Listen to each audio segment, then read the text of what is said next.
Children's Institute helps families in LA achieve educational success and emotional well-being. We offer no-cost preschools, counseling, parenting programs, and community health support. Our Enhanced Care Management program guides families through all their healthcare needs, from scheduling appointments to coordinating medications to providing food and housing support, and much more. Visit children'sinstitute.org and get the wellness you deserve.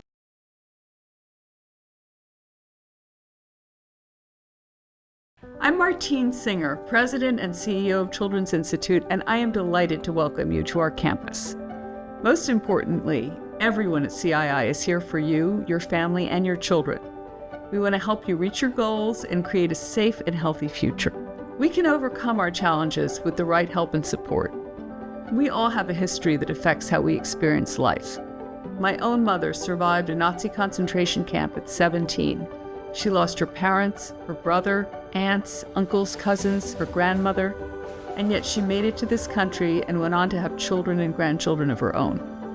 That's why I work at CII, because of her. Everyone deserves to heal from trauma or loss and still enjoy a full and happy life. At Children's Institute, we make sure that every family in Los Angeles has access to life's essentials, like food, housing, healthcare, and education.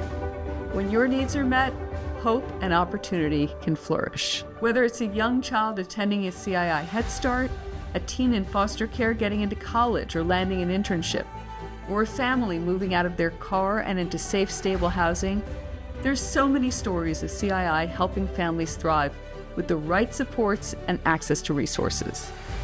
Together, we're building a stronger, more caring community. Please make yourself at home here. It's a safe space where you can be yourself. Thank you for trusting us. We're here to listen, to help, and to walk alongside you in whatever comes next.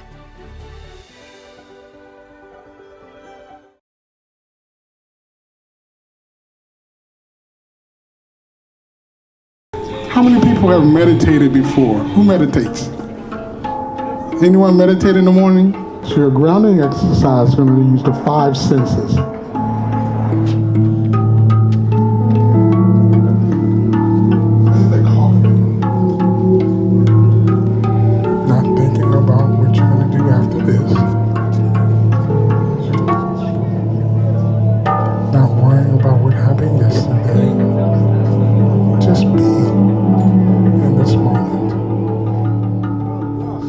So proud of our staff. Thank you, Project Fatherhood staff. Let's give them a round. Thank you to all the CII staff who are here. Mental health.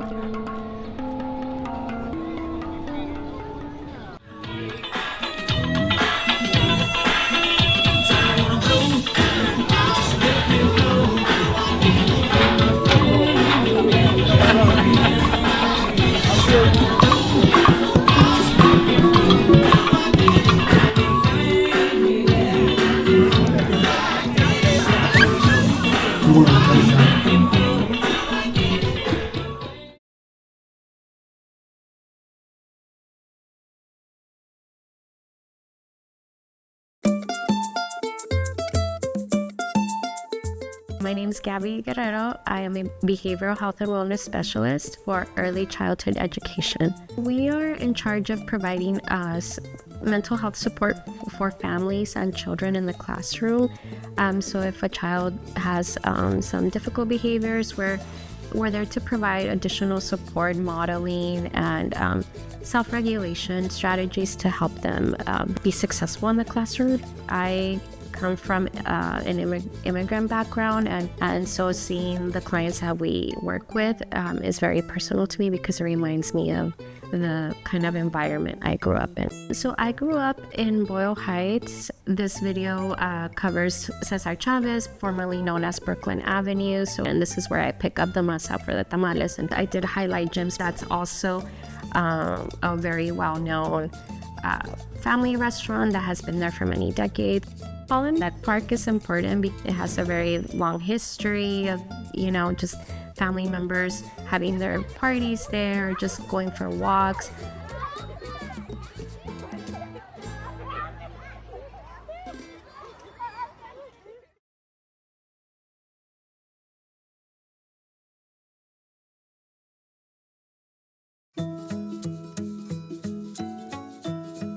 Hola, mi nombre es Brandon Córdoba. Mis hijos Moisés, se llama Bellamy Marie, y Axel, el bebé.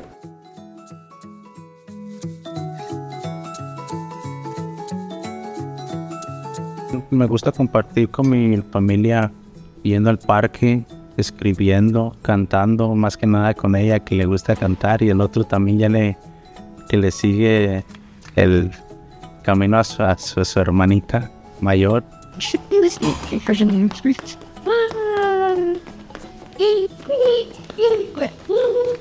Yo pertenezco por mi padre y que me recomendó, y mi hermano. Ellos pertenecen al programa y hace años ellos venían, ellos participaban y me contaban sobre el programa, y empezamos a ir a los eventos, nos invitaron a los eventos, fuimos participando poco a poco.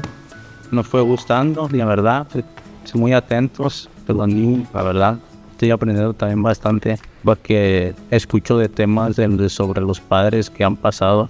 Pues me ayuda también a expresarme, porque ahí hablan todos de sus problemas, o si hiciste algo bueno, también se comparte lo bueno.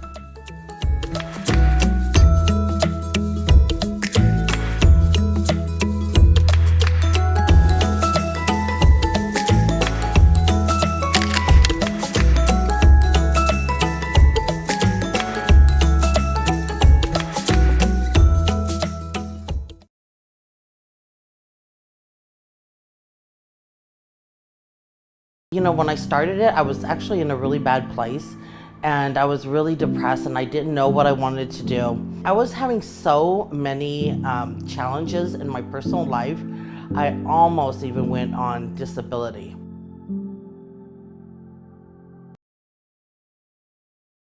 We get clients who have dreams, they have hopes, but somewhere along the line, they've lost sight of those dreams and hopes. And so one of the things that we do, and I like to say, is we support them in really holding that hope, supporting them to reconnect to that which they desire for their life, for their families.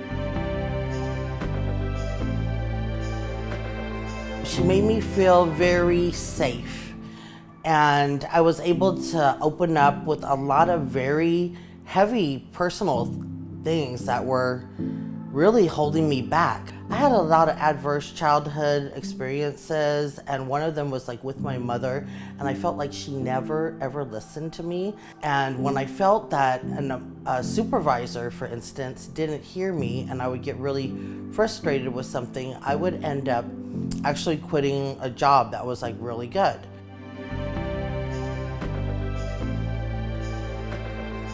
I do create a care plan with them, so it's a very collaborative thing that I do. There is resume writing, cover letter writing. I support them with interview skills, so a lot of times clients will come, I've never had an interview.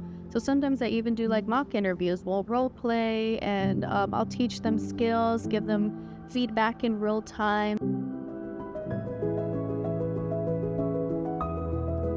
I found a job with STARS Behavioral Health, and I'm a recovery counselor there now too. I assist people who come out of the hospital and are having challenges and need assistance with them. Just daily living activities and getting back on their feet so that they can go back home into the community.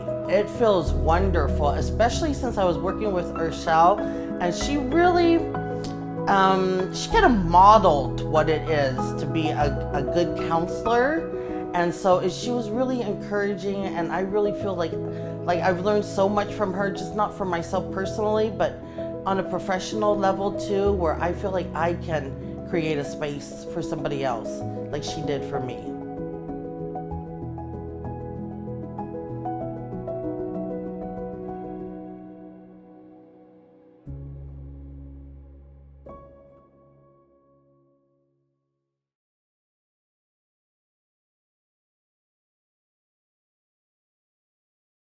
Hello, boys and girls. My name is Miss Fabi, and I'll be reading Brown Bear, What Do You See by Bill Martin Jr. and pictures by Eric Carle.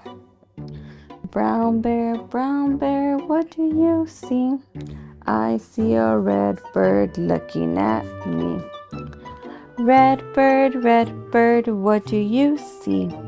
I see a yellow duck looking at me. Yellow duck, what do you see?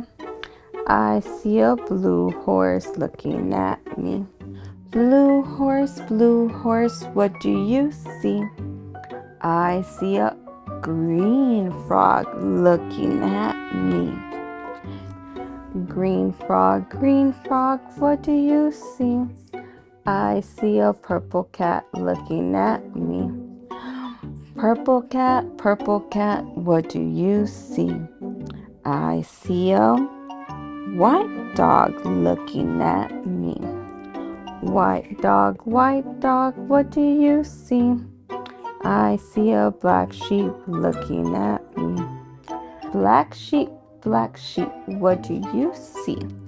I see a goldfish looking at me. Goldfish, what do you see? I see a teacher looking at me. Teacher, what do you see? I see children looking at me. Children, what do you see? We see a brown bear, a red bird, a yellow duck, a blue horse, a green frog, a purple cat, a white dog, a black sheep, a goldfish, and a teacher looking at us. That's what we see. The end.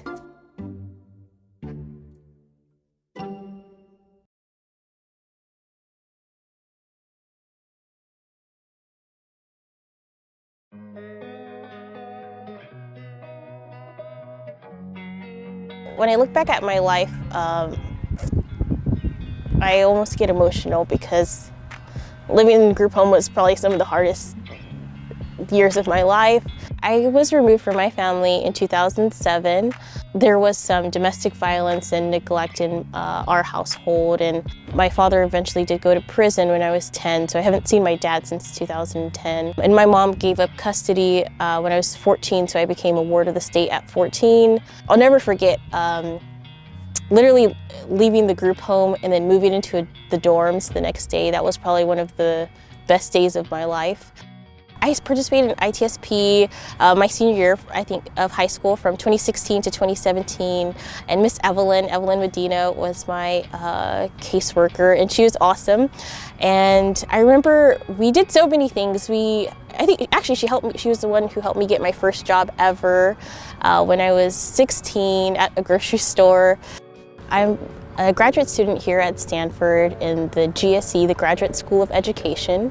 I did my undergraduate at a CSU Chico up north. It's known very well for its anti-racist approach, culturally relevant pedagogy. I am a first-generation college student. However, in my family of 6, there's just one other brother who has also went to college. I just want to really extend the ladder to other youth who grew up with dysfunctional families like me. How can I be better supporting those youth to succeed? Foster care, I think it's the one thing that has shaped my life tremendously. It's taught me so much about what it means to be an advocate for yourself, for others. And I think a huge part of finding support on college campuses is finding that foster youth program wherever you are. I got really involved with, at our school at Chico State, it was called PAF Scholars, and having a community of foster youth was very powerful for me.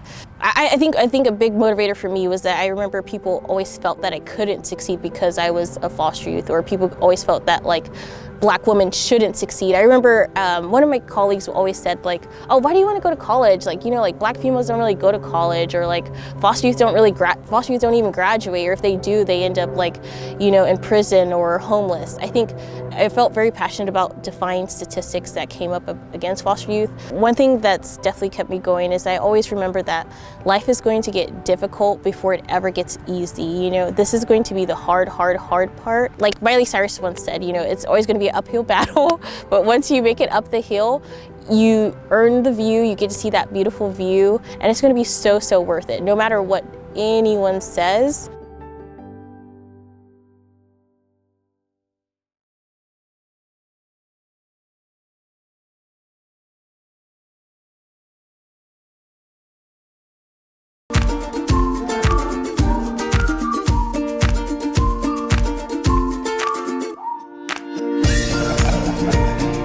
So I'm going to be the chef today, Chef Parker.